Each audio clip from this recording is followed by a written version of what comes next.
Hollywood, California, where many of the big budget films are produced and distributed. Whether we like it or not, or whether they like it or not, they are dependent on sequels to stay alive, as sticking with a property they know is a hit is what makes them the most money. Yeah, it's very sad that they can't just stop when clearly they've reached the edge. They have to just keep going off the cliff. It's very sad. However, I'm not Hollywood. In fact, I'm nowhere close. I'm more central US. I'm not all that enthused on making money off of YouTube if it means I lose the freedom I have. Like, obviously, it is so much better to remain smaller but have as much freedom as possible than to be huge but have very little freedom on what you make.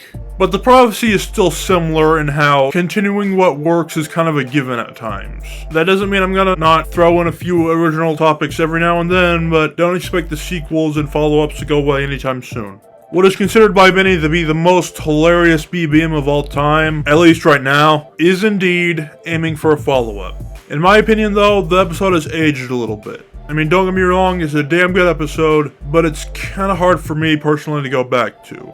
I mean, yeah, I love the creativeness behind it, and ultimately, the more creative a blog is, along with other aspects, is what makes them the best episodes I've ever made. But again, everything gets old at a point. So even if it is the best episode, that doesn't mean I'm gonna watch it like 100 times in a row, you know what I mean? What's the reason of it having aged, in my opinion? Well, 2023 was a little bit different in the blog making process. I guess you could say I was more enthused back then. And I know it's only been 2 years, but damn, if it's been 2 years, just imagine 20 years from now. Oh, shit. But the point is, it's hard for me to go back to the crazy nature of some of those old blogs. And I think it had my dad concerned for a while, because he was always like worrying about how other people will react to watching my stuff. But remember, it's my channel. If you like it, stick around. If you don't, get your ass elsewhere.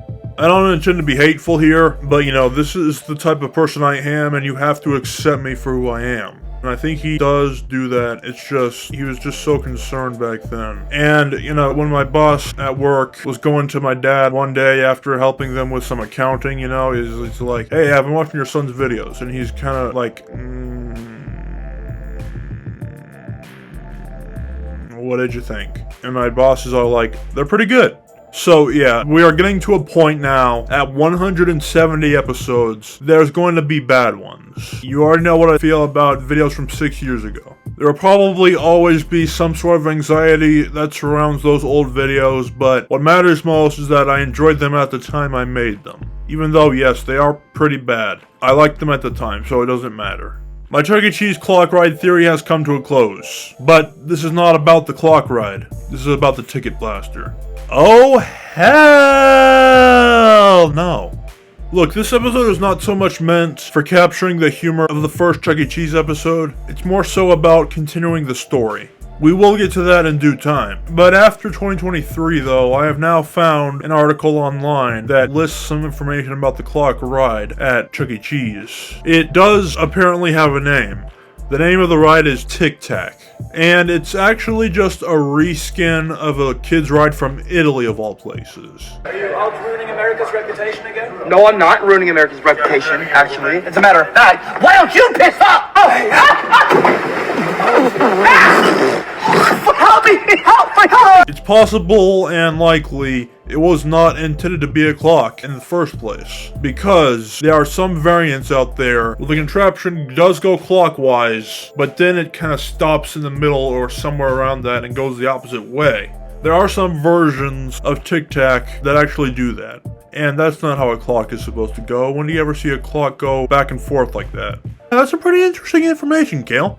If you happen to be one of the like 3 Chuck E. Cheese clock ride professional fanboy dorks out there, in which it's likely none of you were watching anyway. But clock or no clock, the story has been told and it's not going to be changed now.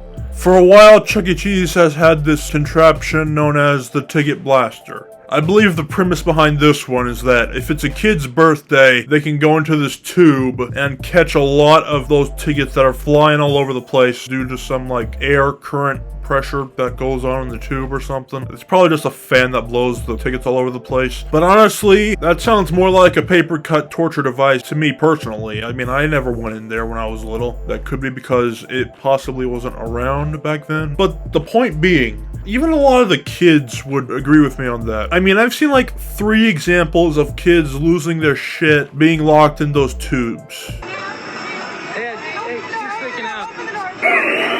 Let him out, let him out. Again, just another sign that the place has aged like all hell, and most likely needs to be shut down for good. It was a relic of its time in the 70s and 80s, but those days are long over. The Ticket Blaster and the Clock Ride don't really have much in common, other than they both are stationed at Chuck E. Cheese, but you know how to make something good up for this one. It leaves off right where the last story stopped, so if you have not seen episode 131, please do that first. I know earlier I said it has aged a bit, but in your eyes, you will probably not see it that way. But of course, a number of you guys are not going to listen anyway, so just for a brief synopsis on my little fable behind how Chuck E. Cheese started. There were these 5 teenage drug addict losers that broke into an office building one night. They were plying around with all these dangerous ass chemicals and elements and crap. They caused an explosion, and the building came to life and got its revenge by turning them into mindless nobodies. And then to throw the Clock Ride into the mix, I said that there was a time machine that tried to help them get out of that kerfuffle that they started, but in the end it didn't work out and they destroyed the time machine before word could get around.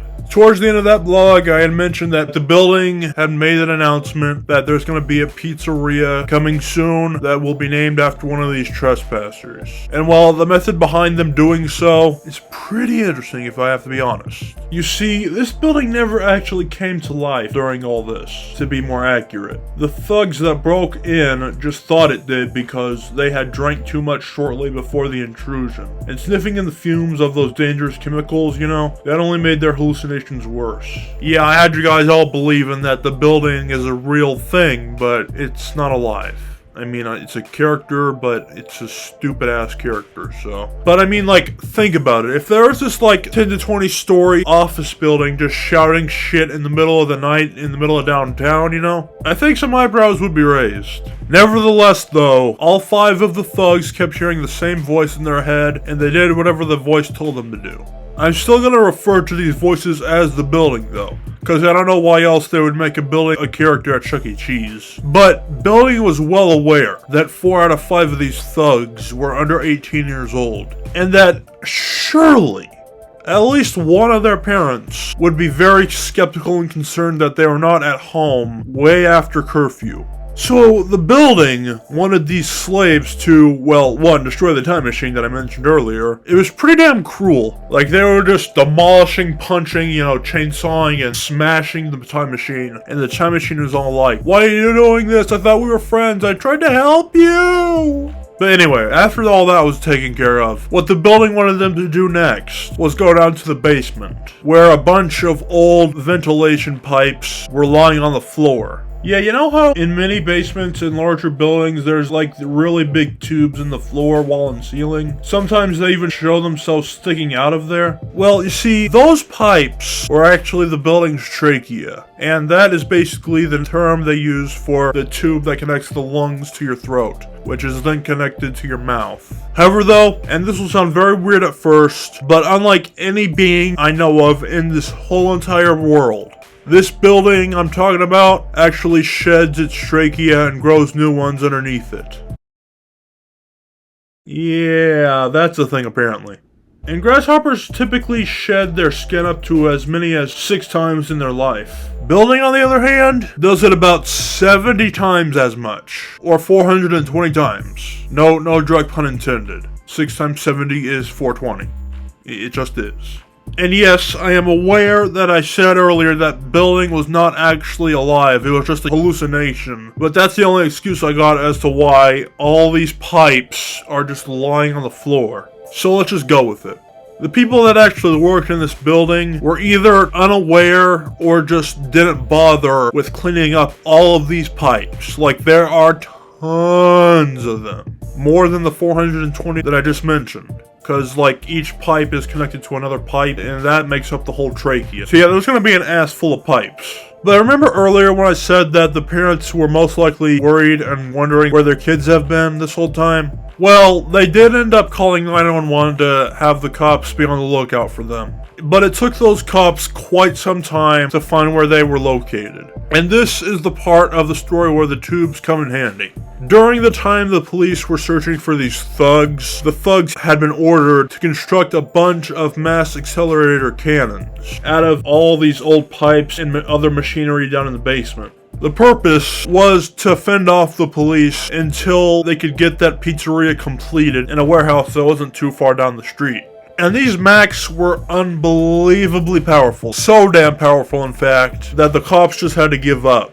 Like, really, they had no choice. And it's very, very rare that they do that.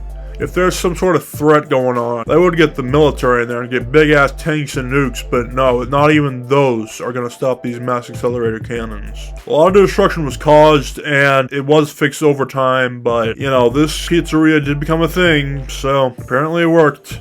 And that whole story I just told you was the basis of the Ticket Blaster. The Ticket Blaster wasn't a thing when the company first opened in 1977, but it did become a thing later on. They took a bunch of those old ventilation pipes, put plastic around it, you know, the clear stuff. They did some modifications, and voila, the Ticket Blaster was born. I guess the Max had just expired or something. So yeah, all in all, like I said earlier, this episode was not as hilarious compared to the other Chuck E. Cheese blog. But when sequels call, am I right? Dun dun dun dun dun dun dun, and I bet you couldn't have called this. Shit! Yay.